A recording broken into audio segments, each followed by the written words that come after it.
오늘 말씀 제목은 그 자리에 다시 오셨다라는 제목으로 함께 은혜를 나누겠습니다. 우리 예수님은 부활하셔서 이렇게 사망의 권세를 이기시고 부활하셨습니다. 그 부활하신 예수님께서 아직 예수님의 부활을 온전히 믿지 못하고 또 다시 세상으로 돌아가는 또 두려움 가운데 있는 그 많은 사람들을 한 사람 한 사람 우리 주님께서 친히 찾아가셔서 만나주셨습니다. 우리가 주님을 찾아간 것이 아니라 우리 주님께서 우리를 찾아오신 것입니다. 그분은 창조주시오 우리의 모든 죄를 다 대속하시기 위해서 이 땅에 오신 우리 예수님께서 우리를 친히 찾아오셨다는 것입니다. 울고 있는 막달라 마리아에게 찾아가셨고 두려움에 떨고 있는 그 제자들에게 찾아가셨고 또 의심 많은 도마에게도 찾아가셨습니다. 그리고 이제 주님이 십자가에서 죽으시고 부활하셨다는 얘기는 들었지만 그 사실을 믿지 못하고 이제 엠마오로 가는 그 두 제자에게도 주님은 찾아가셔서 동행하셨습니다. 그리고 그들의 그 길에 다시 살려주셨습니다. 그 마음이 살아나게 하셨습니다. 그리고 그 마음을 뜨겁게 하셔서 부활하신 예수님을 믿고 그 부활하신 예수님을 이제 증거하는 그런 삶을 살도록 우리 주님은 찾아가신 것입니다. 오늘 예배 가운데 우리 예수님께서 이 자리에도 찾아오신 줄 믿습니다. 우리 마음에도 찾아오실 줄 믿습니다. 그래서 우리 주님께서는 오늘 우리에게 다시 그 자리로 오셨다는 그 메시지를 주시고자 우리에게 음성을 들려주시는 것입니다. 오늘 예배를 통해서 우리 예수님의 그 사랑의 음성을 듣는 여러분과 제가 되기를 주님의 이름으로 축복합니다. 그 주님은 오늘 본문을 통해서 오늘 말씀을 통해서 어떻게 우리에게 또 찾아오셨는지 우리가 말씀을 통해서 또 확인하며 깨닫는 은혜가 될 줄 믿습니다. 우리 예수님은 첫 번째로는 실패 자리로 다시 오셨습니다. 제자들, 7 제자들은 다시 베드로를 따라서 이제 다시 고기를 잡으러 갑니다. 그날은 밤이었습니다. 제자들은 다시 갈릴리 바다로 나갔습니다. 그리고 그들은 원래 있던 자리, 고기를 잡던 자리로 돌아갔습니다. 그러나 그 밤은 공허했습니다. 아무것도 잡지 못했습니다. 그때 새벽 그 물가에 한 사람이 서 계셨습니다. 바로 예수님이셨습니다. 부활하신 주님은 영광 가운데 계시지 않고 실패 자리로 돌아온 그 제자들을 찾아서 그 자리까지 직접 오셨습니다. 우리 예수님께서 직접 오셨습니다. 오늘 이 자리에도 우리 예수님께서 친히 직접 오셔서 우리 가운데 찾아오신 줄 믿습니다. 그런데 그렇게 찾아오신 예수님을 베드로는 어떤 마음이 들었을까요? 나는 주님을 부인한 사람이다. 다시 시작할 수 없다. 그러나 우리 예수님은 그 절망의 자리, 바로 그 자리에 찾아오셨습니다. 예수님은 그 예수님의 그 시선은 정죄가 아니라 기다림이셨습니다. 우리 주님은 끝까지 기다리십니다. 우리가 오늘 또 예수님을 온전히 받아들이지 않더라도 우리 주님은 또 찾아오십니다. 오늘 또 내일 또 모레도 찾아오십니다. 그리고 우리의 마음을 활짝 열 때까지 우리는 주님은 기다리십니다. 그래서 예수님의 마음은 또 책망이 아니라 회복이십니다. 너 왜 나를 부인했니? 왜 나를 저주했니? 왜 너희들 나를 그렇게 따르더니 다 도망갔니? 왜 너 나를 팔았니? 이렇게 우리 주님은 책망하신 것이 아니라 회복을 시켜주십니다. 그런 마음도 우리의 그런 배신하는 마음, 원망하는 마음, 주님을 떠나는 그 마음도 우리 주님은 다 하시고 우리를 찾아오셔서 회복시켜 주시는 줄 믿습니다. 주님은 우리를 부르실 때는 우리가 잘 나갈 때가 아닙니다. 무너진 그 자리에서 우리를 다시 시작하게 하십니다. 여러분, 우리는 언제나 다시 시작할 수 있는 그 힘을 주시는 우리 예수님이 우리와 동행하는 줄 믿습니다. 우리는 늘 그래서 예수님 이름으로 다시 시작할 수 있는 것입니다. 예수님의 이름으로 우리는 다시 일어설 수 있는 것입니다. 그리고 우리 예수님이 가신 그 길을 우리는 오직 주의 길을 갈 수 있는 우리에게 그런 은혜와 능력을 부어주신 줄 믿습니다. 그런 기름 부음이 우리에게 임한 것입니다. 이사야 43장 2절 말씀 함께 읽겠습니다. 내가 물 가운데로 지날 때 내가 너와 함께 할 것이라. 강을 건널 때 우리는 침몰하지 못할 것이며 내가 불 가운데로 지날 때 타지도 아니할 것이요 불꽃이 너를 살리지도 못하니. 아멘. 이스라엘 백성은 그 430년 동안 종살이하고 하나님께서는 홍해 바다를 가르시고 출애굽을 통해서 구원하셨습니다. 그리고 그 구원한 삶은 이제 하나님의 사람으로 하나님의 백성으로 살아가는데 광야 40년의 훈련을 마치고 요단강을 건너게 됩니다. 그런데 요단강을 건너야 되는데 그때 요단강 건너야 되는 그 시기는 우기 때였습니다. 요단강이 평소에는 말라서 충분히 건너갈 수 있었지만 그때 이 시기는 홍수가 나서 물이 범람하는 그런 시기입니다. 그 강을 요단강을 건너야 되는 것입니다. 그 물이 하나님은 침몰하지 않도록 그 백성들이 그 믿음으로 팔을 디뎠을 때 물을 하나님이 가로막았습니다. 그리고 모든 이스라엘 백성들이 다 가나안 땅에 입성한 것입니다. 단 한 사람도 침몰한 사람이 없는 것입니다. 우리가 주님 안에 있을 때 우리 공동체는 단 한 사람도 실족하고 침몰하지 않고 우리 모두는 다 하나님 나라에 이미 하나님 나라에 이루어주신 그 나라에 우리 모두가 입성하는 줄 믿습니다. 그리고 우리가 불 가운데 지날 때가 있습니다. 다니엘의 그 세 친구 사드락과 메삭과 아벳느고는 오직 하나님만 섬겼습니다. 그러나 느부갓네살 왕, 그 왕이 섬기던 그 신, 왕이 섬기던 그 금신상에 절을 하라는 것입니다.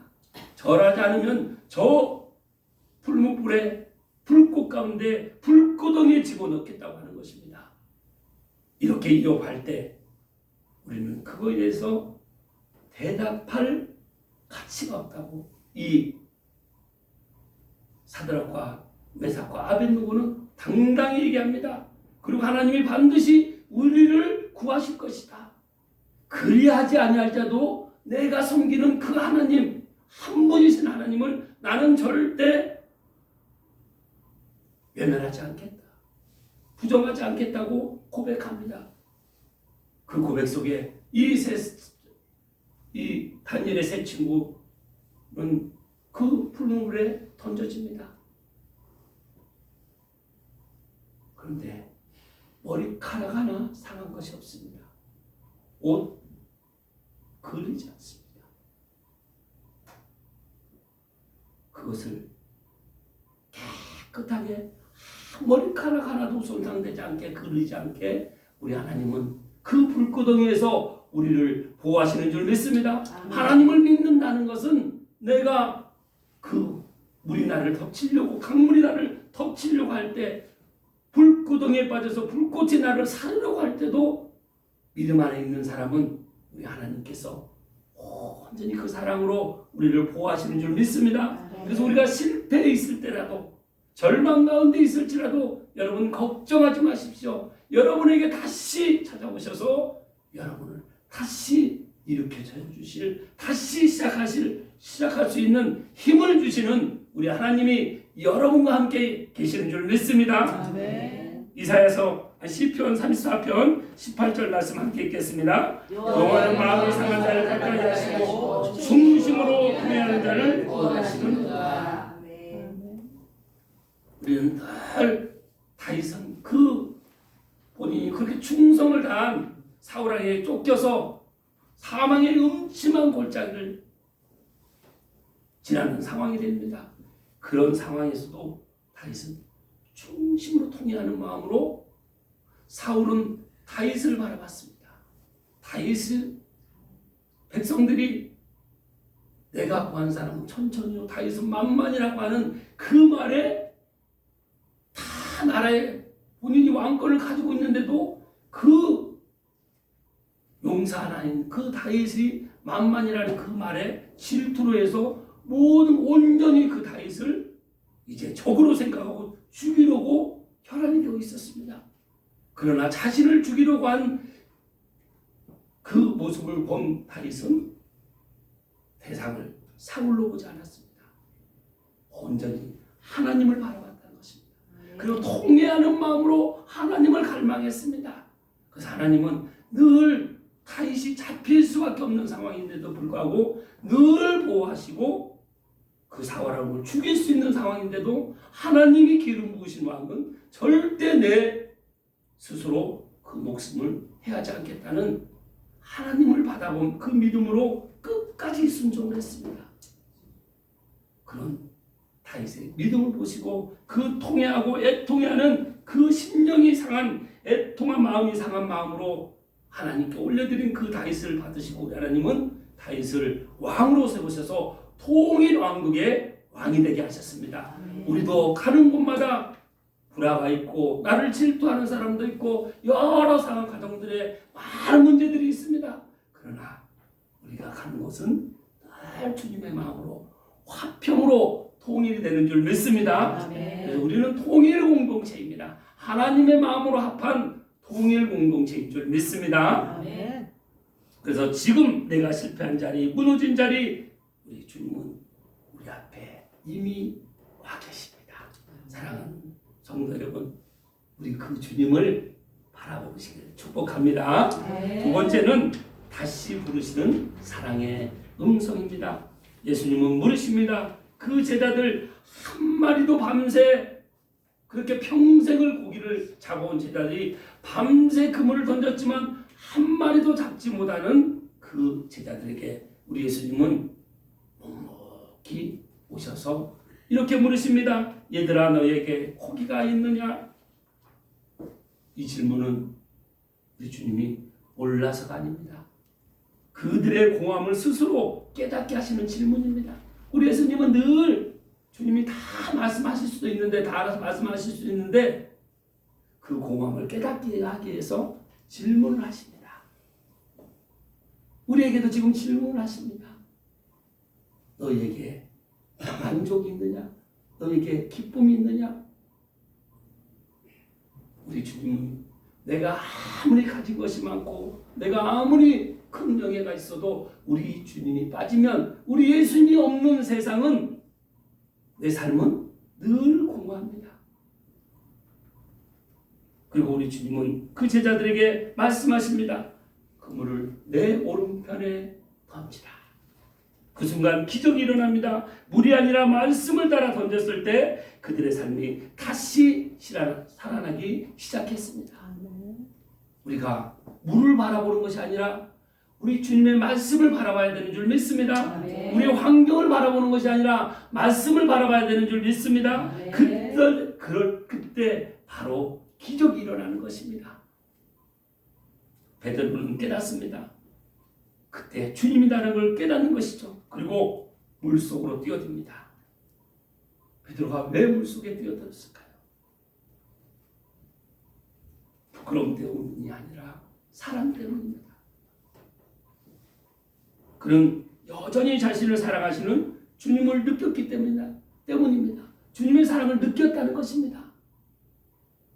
부끄러워서 물속에 뛰어드는 것이 아니라 우리 주님을 나를 여전히 사랑하시는 내가 배신하고 주님을 부정했음에도 불구하고 나를 사랑하시는 주님이 나를 지금 부르시고 있음을 깨닫고 물속으로 뛰어드는 것입니다. 그리고 예수님의 사랑은 우리를 도망치게 하지 않습니다. 여러분, 우리 주님은 절대 우리를 외면하지 않습니다. 오히려 다시 주님께 뛰어들게 만듭니다. 여러분, 여러분의 삶이 우리 주님께 내 생명까지 던지는 그런 뛰어듦이 있었습니까? 여러분 지금 우리도 오늘 또 내일 또 우리 주님께 내 생명까지 다 바치겠다고 주님께 여러분 뛰어들었습니까? 베드로가 물에 뛰어든 것처럼 우리 모두가 주님께 뛰어들어야 되는 줄 믿습니다. 주님 품 안에 안기면 세상에 그 어떤 위협도 어려움도 모든 것이 다 평강으로 변하는 그 놀라운 경험과 체험을 우리 주님은 늘 우리에게 주시고자 하는 줄 믿습니다. 요한일서 4장 18절 말씀 함께 읽겠습니다. 사랑 안에 두려움이 없고 온전한 사랑이 두려움을 내쫓나니 두려움에는 형벌이 있습니다. 두려워하는 자는 사랑 안에서 온전히 이루지 못합니다. 사랑 안에는 두려움이 없다고 합니다.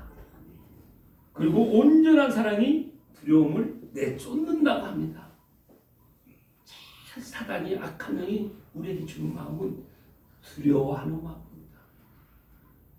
제자들이 그 예수님이 십자가에 못 박혀 죽으시고 우리의 왕으로 우리를 해방시켜줄 왕으로 생각했는데 아무 힘없이 그 십자가에 죽으시는 예수님, 그리고 부활하셨다는 얘기도 들었습니다. 그러나 예수님이 보이지 않으니까 이제 다음 죽을 차례는 우리구나 하고 그 문을 잠그고 두려움에 떨고 있었습니다. 그러나 그런 제자들에게 우리 예수님은 따라가셔서 찾아오셔서 친히 찾아오셔서 너희에게 평강이 있을지어다. 그리고 호흡을 불어넣어 주시면서 그 생명의 호흡을 불어넣어 주시면서 우리에게 생명의 호흡을 주신 것입니다. 우리 주님의 예수님의 그 부활의 호흡은 우리의 생명의 호흡이 되는 줄 믿습니다. 그 두려움도 예수님의 사랑만이 우리의 두려움을 다 내쫓을 수 있는 것입니다. 그래서 내 마음에 우리는 주님의 사랑으로 채우기를 늘 갈망해야 되는 줄 믿습니다. 그러나 두려움에는 형벌이 있습니다. 두려움을 갖는 사람은 왜 두려워합니까? 형벌을 합니다. 내가 죄에 있다고 알고 죽음에 대한 두려움이 있습니다.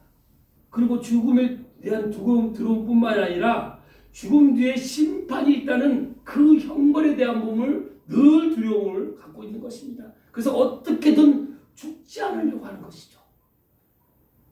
그러나 우리 예수님을 믿는 사람은 그 두려움이 아니라 우리 예수님의 그 사랑으로 나는 이제 예수님의 그 사랑의 생명의 십자가가 나한테 이루어진 걸 믿는 것입니다. 요한복음 3장 16절 17절 말씀에 하나님이 세상을 이처럼 사랑하사 독생자를 주셨으니 이는 그를 믿는 자마다 멸망하지 않고 영생을 얻게 하려 하십니다. 하나님이 그 아들을 세상에 보내신 것은 세상을 심판하려 하심이 아니요 그로 말미암아 구원을 받게 하려 하심이라.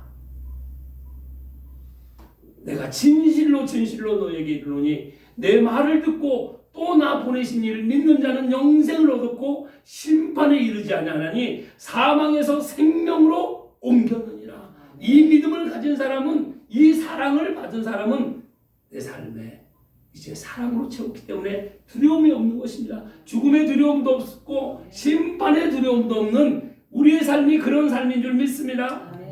그래서 다시 부르시는 그 우리 예수님의 음성을 우리가 사랑의 음성을 들어야 되는 것입니다. 우리 예수님의 그 사랑의 속삭임을 오늘도 이 시간 여러분 듣는 은혜가 있을 줄 믿습니다. 로마서 8장 1절 말씀 함께 읽겠습니다. 그러므로 이제 그리스도 예수 안에 있는 자에게는 결코 정죄함이 없나니. 우리 예수님 안에 있는 사람은 어떤 상황에서도 정죄가 없습니다. 우리 예수님도 우리를 정죄하지 않습니다. 우리 예수님도 나를 정죄할 수 없는데 누가 나를 정죄할 수 있단 말입니까? 그 세상 누구도 나를 정죄할 수 없습니다. 또 내가 누구도 정죄해서는 안 됩니다. 그런 사람이 있건 정죄해야 될 사람이 있다고 하면 그 사람을 위해서 애통하는 마음으로 불쌍히 여기는 주님이 나를 그렇게 애통하게 여기시고 불쌍히 여기시는 마음을 또 늘 주신 것처럼 나도 그 사람을 위해서 애통하며 국률한 마음, 불쌍히 여기는 마음으로 기도해야 될 줄 믿습니다. 그래서 이는 8장 2절 말씀을 보면 이는 그리스도 예수 안에 있는 생명의 성령의 법이 죄와 사망의 법에서 누구를 해방하였다고 하셨습니까? 우리를입니까? 너를입니까? 네, 나를 1대1입니다. 나를 해방하였습니다. 죄에서 해방하셨다는 것입니다. 여러분, 죄에서 해방되셨습니까? 아멘.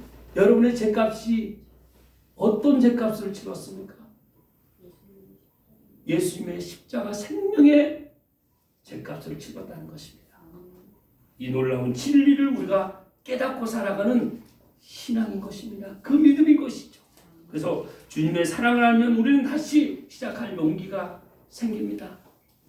여러분, 우리는 어떤 가운데서도 우리는 용기 있는 삶이 될 줄 믿습니다. 그래서 성령의 권능이 우리의 능력이 되는 줄 믿습니다. 아멘. 하나님의 꿈이 우리의 비전이 되는 줄 믿습니다. 아멘. 예수님의 성품이 우리의 인격이 되는 줄 믿습니다. 아멘. 누가 봐도 저 사람은 믿는 사람이야, 크리스찬이야, 이런 얘기를 듣는 여러분과 제가 되기를 주님의 이름으로 축복합니다. 아멘. 세 번째는 준비된 사람, 이미 차려진 은혜입니다.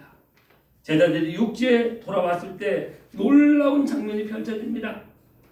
숯불이 있고 또 떡이 있고 생선이 이미 준비되어 있습니다. 예수님은 말씀하십니다. 와서 조반을 먹어라.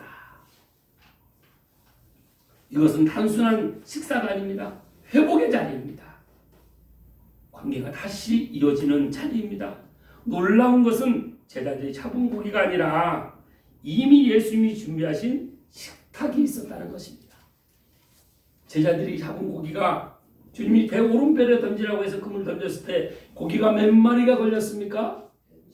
153마리나 걸렸습니다.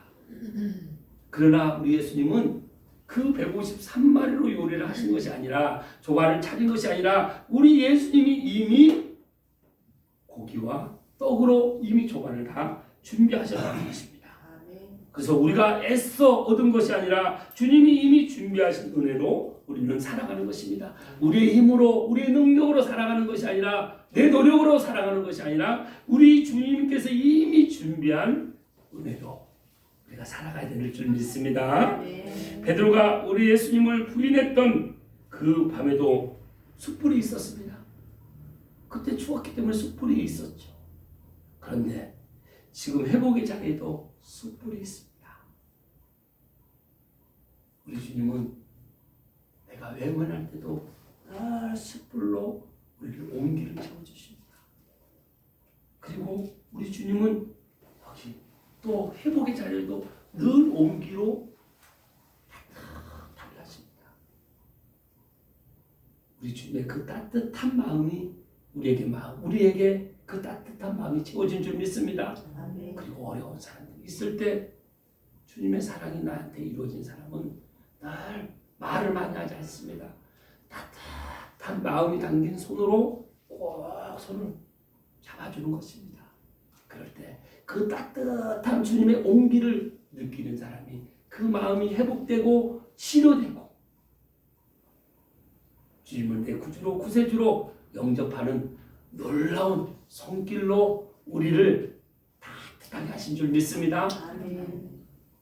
시편 23편 5절 말씀 함께 읽겠습니다. 주께서 내 원수의 목전에서 내게 상을 찾아주시고 기름을 내 머리에 부으셨으니 내 잔이 넘치리라. 우리 주님, 주께서 내 원수의 목전에서 내게 상을 찾아주시고 기름 내 원수의 목전에서 내게 상을 찾아주셨다는 것입니다. 사망의 음침한 적군들이 다 에워싸져 있습니다. 그 상황에서 우리 주님을 바라보면 주님께서 나에게 어떤 상을 찾아주셨는지 볼 수 있다는 것입니다. 여러분, 원수는 어디에 있습니까?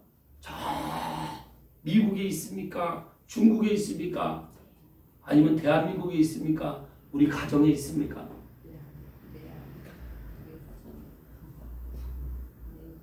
아니면 내 마음에 있습니까? 내 마음에 있어요. 원수는 멀리 있는 것이 아니라 아주 가까이 있습니다. 나를 잘 아는 사람이 내 원수가 될 때가 너무나 많습니다.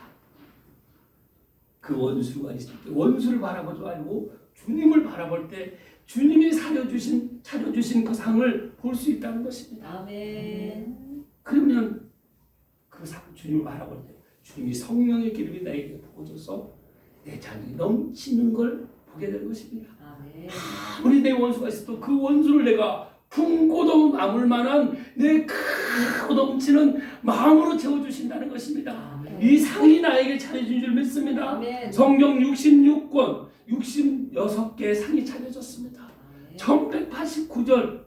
1189장에 메뉴가 있습니다. 3만 절이 넘는 3만 가지가 넘는 많은 영적인 영양분이 있다는 것입니다. 우리 주님을 볼 때 그 상과 그 음식과 그 많은 영적인 영양을 우리가 섭취하는 줄 믿습니다. 아멘. 그래서 원수 앞에서도 우리가 주님을 바라볼 때 이 차고 넘치는 상을 우리가 받으면서 우리가 늘 자리 넘침으로 다른 사람들이 차고 넘치고 주는데 부족함이 없는 우리가 그런 삶인 줄 믿습니다. 아멘. 에베소서 2장 8절 말씀 함께 읽겠습니다. 너희는 그 은혜에 의하여 믿음으로 말미암아 구원을 받았으니 이것은 너희에게서 난 것이 아니요 하나님의 선물이라. 우리는 하나님의 은혜에 의하여 믿음으로 말미암아 우리가 구원을 받았습니다. 이것은 우리에게서 난 것이 아니요 하나님의 선물이라고 합니다. 여러분, 많은 여성분들 명품백 얼마나 좋아합니까?